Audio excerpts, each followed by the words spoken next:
Assalamualaikum dan selamat pagi. Waalaikumsalam warahmatullahi wabarakatuh. Okey, hari ni tadi Ahad tadi makan tak? Kenyang ni? Kenyang. Jaga. Tidak gam. Apa dah bagi saya tak? Bagi hati buat. Okey. Apa ni? Cuba tengok tepat awak. Ada siapa tak? Siap. Ya. Ada. Tu Syah. Okay, saya bagi masa kejap je. Betul dulu. Kita nak belajar kan mestilah kelas kena selesa.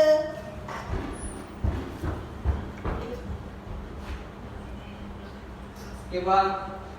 Okey, ready semua? Okey. Tahu tak hari ni sekarang ni apa ni masa subjek apa ni? Oh. Subjek apa? Social testing. Kita testing. Okey. Okey, sebelum kita masuk pada tajuk kita, hari ni saya nak tulis sikit lah. Hari ni hari Selasa Berapa bulan? 16. Hadir dan? 22 soal lagi. Okey, sebelum tu saya kenalkan nama saya. Nama saya Syakirah Nabilah. Okey, boleh panggil saya Cik Syah. Siap.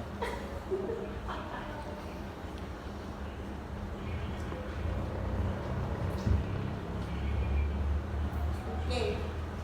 Kelas kita hari ini adalah kelas construction testing.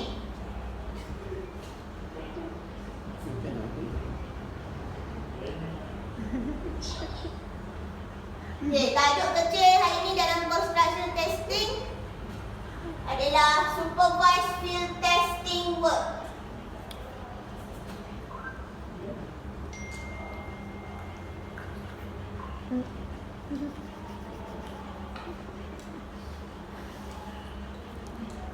Okey.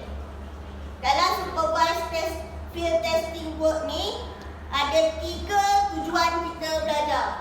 Yang pertama adalah untuk kita tahulah jelaskan fungsi ujian penurunan.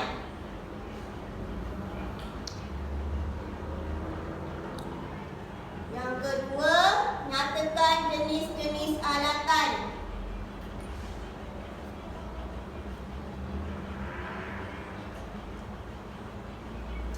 Yang ketiga, jenis-jenis penurunan.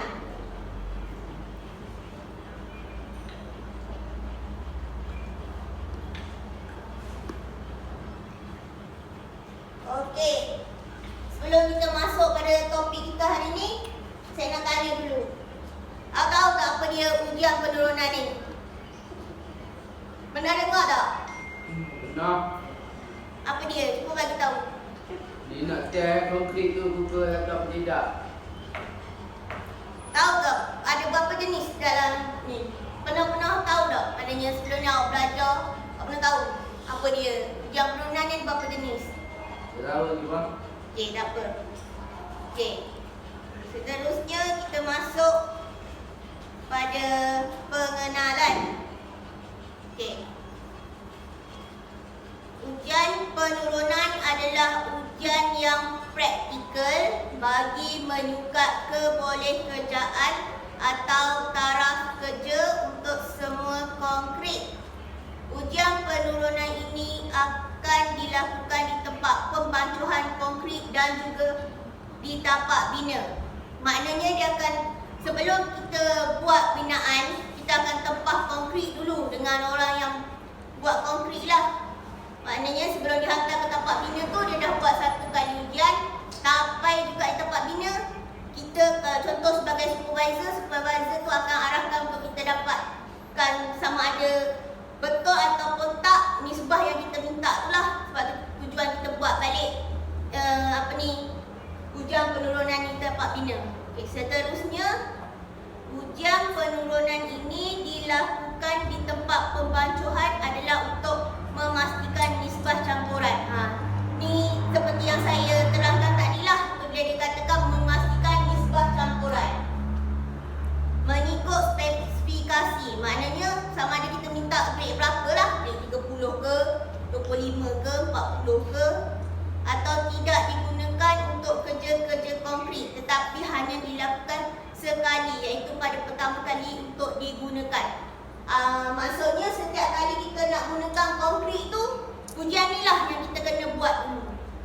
Kalau kita tak buat ujian ni, kemungkinan nisbah konkret tu boleh lari lah.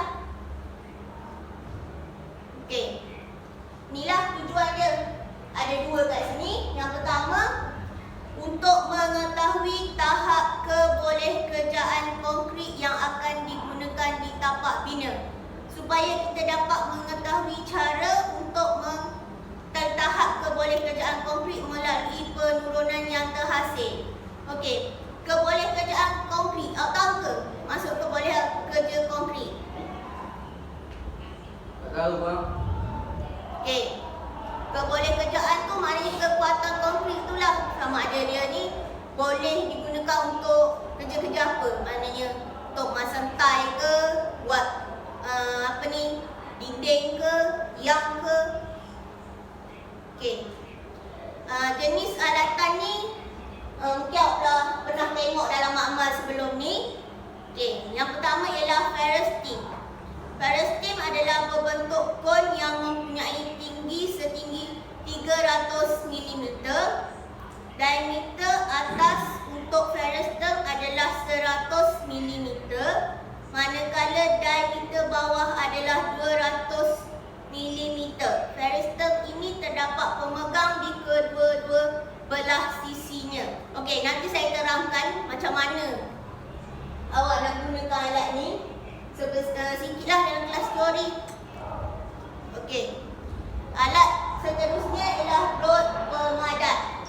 Rod pemadat adalah dibuat daripada keluli, mempunyai diameter 26 mm dan panjang sepanjang 600 mm.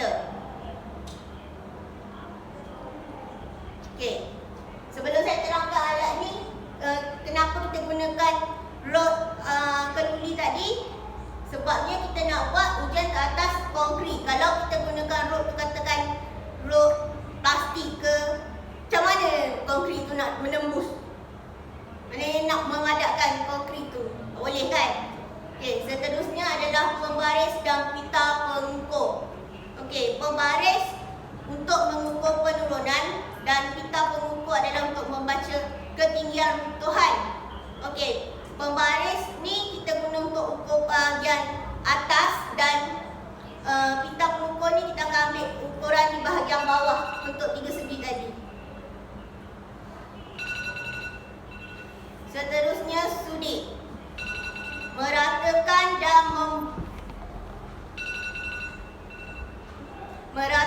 dan membuang lebihan konkret yang terdapat pada permukaan kon ferrous tube. Seterusnya ialah plat tapak. Menjadi pelapik bagi ferrous tube semasa menjalankan ujian penurunan. Kebiasaannya plat tapak ni kita guna saiznya lebih besar daripada ferrous tube lah. Kalau tak, macam mana nak menampung konkret yang kita nak ukur tu. Okey, seterusnya jenis-jenis penurunan. Okey, jenis-jenis penurunan ni lah terdapat tiga jenis penurunan. Ketiga-tiga jenis berlaku disebabkan oleh tiga sebab yang berbeza dan akan menghasilkan bentuk yang berlainan. Tiga jenis penurunan adalah seperti berikut. Yang pertama, penurunan sebenar. Yang kedua, penurunan receh. Dan yang ketiga, penurunan runtuh. Okey, penurunan sebenar. Penurunan sebenar adalah merupakan konkret yang paling berkualiti. Penurunan sebenar berlaku adalah disebabkan oleh kejelekitan dan campuran simen yang lebih, ataupun kita panggil campuran kaya. Okey, hanya konkret yang mengalami penurunan sebenar sahaja yang boleh digunakan untuk kerja-kerja konkret dalam sesuatu pembinaan. Okey, yang ini kadang-kadang kita dapat, kadang-kadang kita jarang dapatlah bentuk penurunan sebenar ni. Sebab biasanya penurunan sebenar ni terbentuk apabila awak gunakan konkrit nisbah 30 saja. Okey. Yang seterusnya,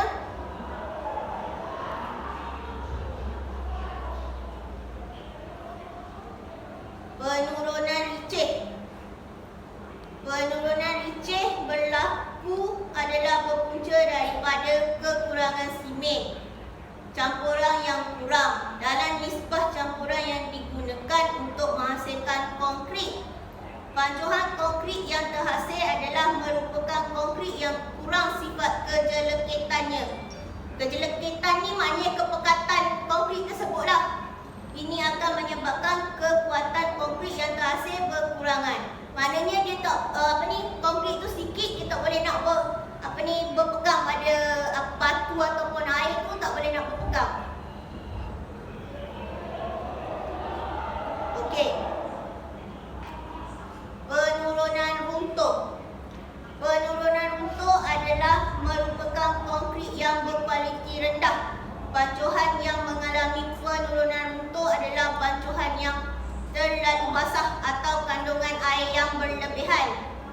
Bancuhan ini mempunyai kebolehkerjaan yang tinggi, tetapi kekuatannya adalah terlalu kurang berbanding dengan bancuhan yang mengalami penurunan jenis licin yang sebenar. Oleh sebab itu, jika konkrit yang dibancuh mengalami penurunan ini, maka ianya tidak boleh digunakan untuk kerja-kerja konkrit. Okey, jika awak test konkrit yang sampai dekat tapak binaan tu, lepas buat ujian penurunan ni, awak dapat macam ni keadaan konkrit tu. Maknanya kita terus reject lah, tak boleh pakai sebab dia dah nyatakan kat situ tidak boleh digunakan untuk kerja-kerja konkrit. Okey, kejadian ni berlaku biasanya adalah sebab terlebih air.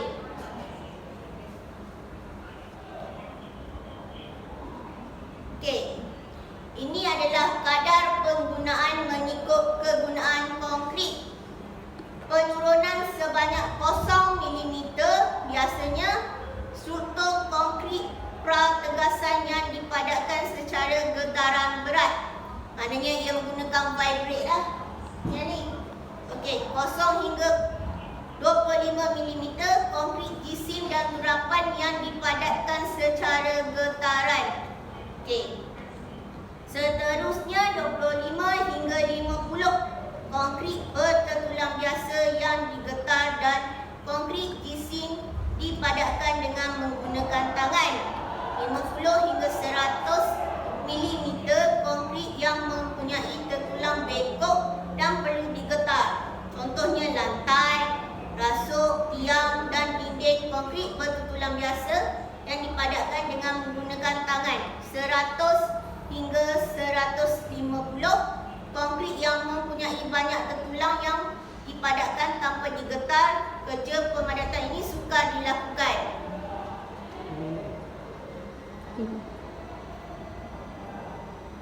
Okey. Keputusan ujian penurunan. Kebiasaannya keputusan ujian penurunan yang paling tepat ataupun yang paling boleh kita gunakan ialah nilainya adalah sebanyak 75 mm minimum dan nilai maksimum adalah 125 mm. Okey, kat sini saya bagi sedikit gambaran lah. Kalau kita masuk buat kelas amali nanti, macam mana kedudukan alat-alat yang kita nak gunakan tadi, terutamanya plate dengan ferrous term. Okey. Biasanya plate akan kita letakkan dekat bawah ni. Contohnya ini plate. Okey. Ini adalah kedudukan ferrous term.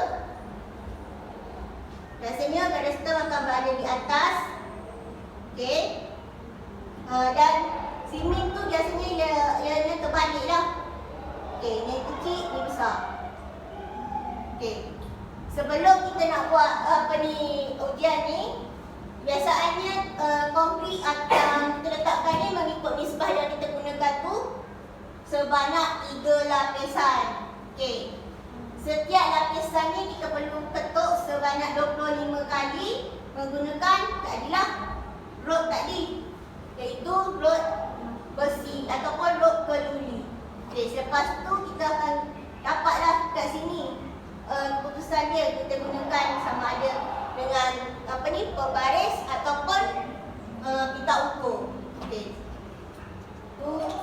penerangan lah. Sebelum kita masuk kelas amali nanti. Okey. Seterusnya saya akan bagi kertas penerangan.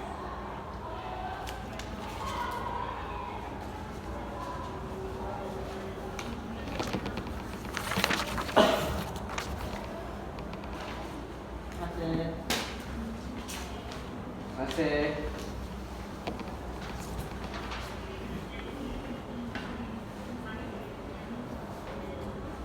Okey, melalui kertas penerangan tadi ada apa-apa tak yang awak tak faham?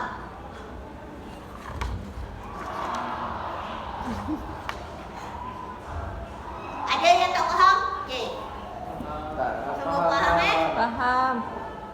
Okey. Kalau semua faham, saya yang ada soalan lah. Okey, soalan pertama. Terangkan bagaimanakah penurunan licin. Siapa boleh jawab? Saya bang. Okey, Syah. Penurunan licin adalah terjadi akibat kekurangan simen campuran simen yang kurang dalam nisbah campuran yang digunakan untuk menghasilkan konkrit.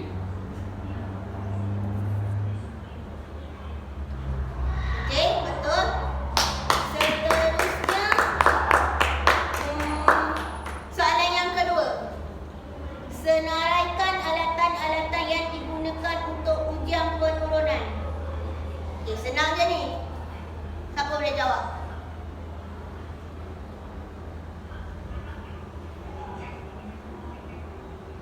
Okey, Didi.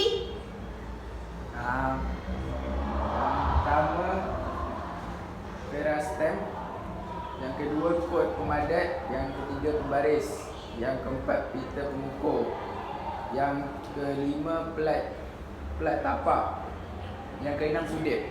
Okey. Betul. Okey, kawan-kawan support sikit. Tangan tu. Okey. Awak boleh bersedia untuk pelajaran yang seterusnya lah, untuk kelas seterusnya. Sebelum tu saya edarkan kertas tugasan. Okey, saya bagi masa 5 minit lah untuk awak buat ni.